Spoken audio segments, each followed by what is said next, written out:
ఓం శ్రీ మాత్రే నమ. పుష్యమాసం ప్రారంభమైంది. చంద్రుడు పుష్యమి నక్షత్రంలో ఉన్నప్పుడు వచ్చే మాసం పుష్యమాసం అంటారు. అంటే పౌర్ణమి రోజున ఆ పుష్యమి నక్షత్రం ఉంటుంది. అందుకని ఈ మాసానికి పుష్యమాసం అనే పేరు వచ్చింది. పుష్య అంటే ఆ మాటకి పోషణ శక్తి కలిగినది అని అర్థం ఉంది. పోషణ శక్తి కలిగింది అని అర్థం ఉంది. అందుకని పుష్యమాసం శీతాకాలం వస్తుంది. ఆధ్యాత్మికంగా జపతపాదులు ధ్యాన పారాయణలకు శ్రేష్టమైనటువంటి మాసం ఇది. మరి పితృదేవతల్ని పూజించి అందరూ కూడా దోషరహితులయ్యే పుణ్యమాసం పుష్యమాసం. దేవతలనే కాదు, ప్రధానంగా పితృదేవతలను ఆరాధించాలి, వాళ్ళని స్మరించాలి.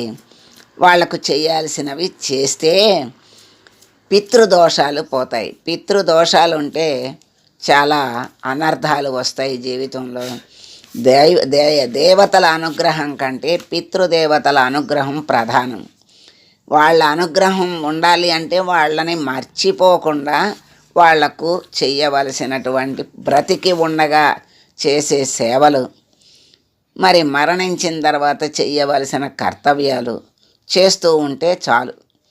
మరి బ్రతికి ఉండగా మరి చక్కని సేవలు చేస్తే ఆ తల్లిదండ్రులు సంతోషిస్తే వాళ్లకు ఉన్నటువంటి శుభం ఇంకా ఏ రకంగానూ కూడా రాదు. వాళ్ళ ఆనందమే, మరి బిడ్డల ఆనందమే తల్లిదండ్రులు ధ్యేయంగా పెంచి పెద్ద చేస్తారు.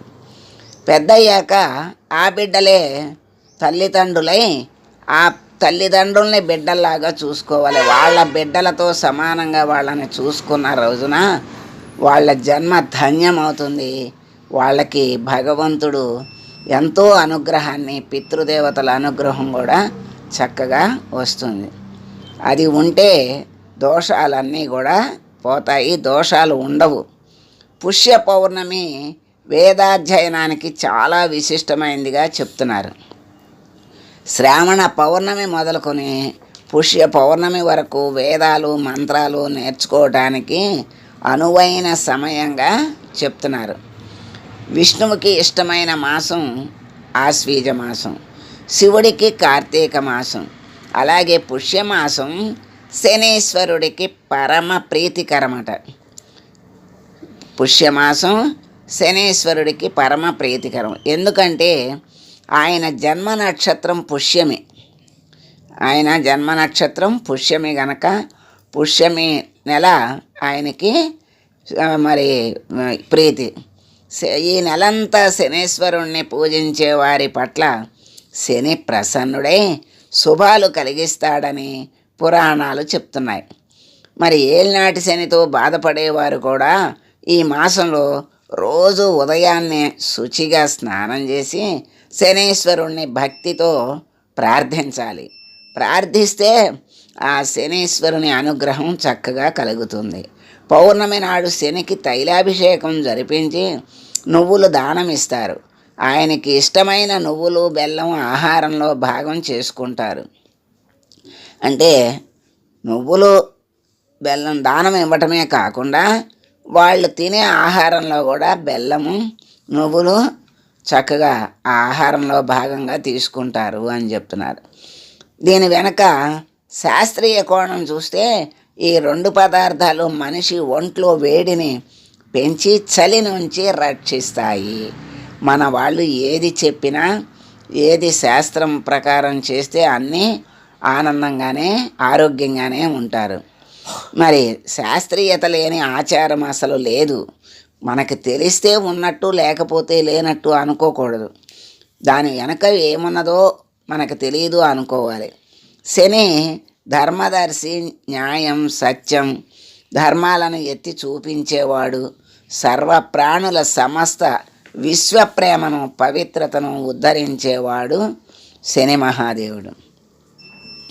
శని మహాదేవుడి లక్షణాలు చెప్తున్నారు చూడండి ఎంత చక్కగా. ధర్మదర్శి, న్యాయం, సత్యం, ధర్మాలను ఎత్తి చూపించేవాడు. సర్వప్రాణుల సమస్త విశ్వప్రేమను కూడా పవిత్రతను ఉద్ధరించేవాడు శని మహాదేవుడు. మానవుడు ఈ నెలలో నువ్వులు సేవించి నియమనిష్టలు పాటించినట్లయితే శని అనుగ్రహం పొందవచ్చు. మరి అంతేకాకుండా గరుడ పురాణంలో నాభిస్థానం శని స్థానం అని చెప్పబడింది. ఎప్పుడు శరీరంలోని నాభి ప్రదేశాన్ని శని ప్రదేశంగా చెప్పారో అప్పుడే ఈ ప్రదేశానికి ఉన్న ప్రాముఖ్యత అంతటికీ శని ప్రభావమే కారణమని మనం గ్రహించాలి. ఎందుకంటే దేహానికి నాభే కారణం. నాభి నుండే ఆహారం తీసుకుని లోపల గర్భంలో శరీరం పెరుగుతుంది. నాభి కేంద్రంగా ఉంటుంది శరీరానికి. అందుకని శని ప్రభావమే కారణమని మనం గ్రహించాలి. పుష్యమాసం తొలి అర్ధభాగంలో విష్ణుమూర్తిని పూజించటం అనాదిగా వస్తున్న ఆచారం. పుష్య శుక్ల విదియ నుంచి పంచమి వరకు శ్రీహరిని తులసీదళాలతో పూజిస్తే సౌందర్యం లభిస్తుందని ఒక నమ్మకం. పుష్యశుక్ల విదియ నుంచి పంచమి వరకు శ్రీహరిని తులసీదళాలతో పూజిస్తే సౌందర్యం లభిస్తుందని ఒక నమ్మకం. అలాగే సోమవారాల్లో శివుడిని మారేడు దళాలతో, ఆదివారాల్లో సూర్యుడిని జిల్లేడు పూలతోనూ అర్చిస్తారు. శుక్లపక్ష షష్ఠి నాడు తమిళులు కుమారస్వామిని పూజిస్తారు. మనకు మార్గశిర శుద్ధ షష్ఠి సుబ్రహ్మణ్య షష్ఠిగా ఎలాగో వారికి ఈరోజు అంతా పవిత్రమైంది. మరి ఇక శుక్లపక్షంలో వచ్చే అష్టమి రోజు పితృదేవతలను ఆరాధిస్తారు. ఈ మాసంలో శుద్ధ ఏకాదశిని పుత్రదా ఏకాదశి అంటారు. ఈ రోజున ఏకాదశి వ్రతం ఆచరిస్తే పుత్ర సంతానం కలుగుతుందని విశ్వాసం. పుష్యమాసంలో వస్త్రదానం విశేష ఫలితాలను ఇస్తుందని చెప్తున్నారు. చలితో బాధపడే వారిని ఆదుకోవటమే ఈ నియమం వెనుక సదుద్దేశం. పుష్యమాసంలో వచ్చే పెద్ద పండుగ ఏమిటంటే సంక్రాంతి. సంక్రాంతి ముందు జరుపుకునే పండుగ భోగి పండుగ. చీకటితోనే లేచి చలిమంటలతో చీకట్లను పారద్రోలుతారు. దక్షిణాయనానికి ధనుర్మాసానికి ఆఖరు రోజు ఏది భోగి రోజు. భోగినాడు వైష్ణవాలయాల్లో గోదారంగనాథుల కళ్యాణాన్ని కన్నుల పండుగగా జరుపుతారు. మర్నాడు సూర్యుడు మకర రాశిలోకి ప్రవేశించే దినమే మకర సంక్రాంతి. సంక్రమణం అంటే ఒక రాశి నుండి ఒక రాశిలోకి రావటం. ఇక్కడ ధనుర్రాశి నుంచి మకర రాశిలోకి ప్రవేశించే రోజే మకర సంక్రాంతి అంటారు. ఇది ధనుర్ సంక్రాంతి, మకర సంక్రాంతి మనకి అసలు ఉంటాయి. తతిమ్మ అవన్నీ మనకి ఎప్పుడు ఏ రాశిలో సూర్యుడు ప్రవేశిస్తాడో మనకి అంత విధిగా తెలియదు అందరికీ. ఆ రోజు నుండి భక్తులంతా పరమ పవిత్రంగా భావించే ఉత్తరాయణ కాలం ప్రారంభమవుతుందని చెప్తారు. సంక్రమణం రోజు రాత్రిపూట భోజనం చేయకూడదని పురాణాలు చెబుతున్నాయి. సంక్రాంతి రోజు శివుణ్ణి ఆవునేతితోనూ నువ్వులతోనూ అభిషేకిస్తే దరిద్రం తొలగిపోయి సకల భోగభాగ్యాలు కలుగుతాయని ప్రతీతి. సంక్రాంతి మరుసటి రోజు కనుమ పండగగా చేసుకుంటారు. ఈరోజు ధాన్యరాశులను, వ్యవసాయంలో సహకరించే పశువులను లక్ష్మీ స్వరూపంగా భావించి పూజిస్తారు. పుష్య బహుళ ఏకాదశిని విమలైకాదశి అంటారు. విమలైకాదశి, సఫలైకాదశి, షట్తిలైకాదశి, కళ్యాణైకాదశి అని పిలుస్తారు.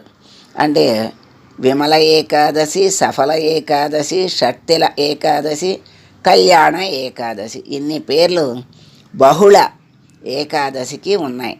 సున్నిపిండితో ఒంటిని రుద్దుకొని నువ్వులు కలిపిన నీటితో స్నానం చేయటం, నువ్వుల్ని ఆహారంలో భాగంగా చేసుకోవటం, మంచినీటిలోనూ నువ్వులు కలుపుకొని త్రాగటం, తిలదానం చేయటం ఈ ఏకాదశి రోజు చేస్తారు. ఈ మాసంలో ఆఖరు రోజైన అమావాస్యను చొల్లంగి అమావాస్య అంటారు. ఈరోజు నది స్నానాదులు చేసుకుని దైవ దర్శనం చేసుకుంటే శుభాలు కలుగుతాయి. పితృతర్పణాలు ఆబ్దికాదులు ఉంటే వారి పేరుతో అన్నదానాలు పేదవారికి చేస్తే విశేషించి పుణ్యఫలంతో పాటు పితృదేవతల అనుగ్రహం కూడా కలుగుతుంది. పుష్యమాసంలో సూర్యోదయ సమయంలో ప్రసరించు సూర్యకాంతి అద్భుతమైన యోగ చైతన్యాన్ని ప్రసాదిస్తుంది. మరి పుష్యమి చాలా అద్భుతమైన నక్షత్రం. చెప్పలేనంత కాంతిని దర్శనము చేయించే మాసము పుష్యమాసము. ఉత్తరాయణ పుణ్యకాలంలో సూర్యుడు దక్షిణము నుండి ఉత్తర దిశగా పయనము సాగిస్తాడు. అనగా ఊర్ధ్వముఖంగా ప్రయాణం జరుగుతుంది. మనలోని ప్రాణశక్తి బలమును కూర్చుకొను సమయము సూర్యకిరణముల యందు ఒక ప్రత్యేకమైన హిరణ్మయమైన కాంతి ఉంటుంది. ఇది మన బుద్ధిని ప్రచోదనం చేస్తుంది. మనస్సును అంటిపెట్టుకున్న స్వభావమునందరి అశుభములను ఆ కాంతి హరింపగలదు. కనుక మరి ఈ సమయంలో సూర్యకాంతిలో కాసేపు ఉంటే శరీరానికి ఆధ్యాత్మికంగా మనస్సుకి కూడా శుభం, ఆరోగ్యం కలుగుతుంది. మరి బుద్ధి బలం కలుగుతుంది, ప్రాణబలం పుష్టిగా లభిస్తుంది. ఎందుకని ఈ మాసాన్ని పుష్యమాసం అన్నారు. ఈ పుష్యమాసం అంటే మనకి ఏదో శూన్యమాసం, ఇది విశేషమైనది కాదు అనుకుంటాం.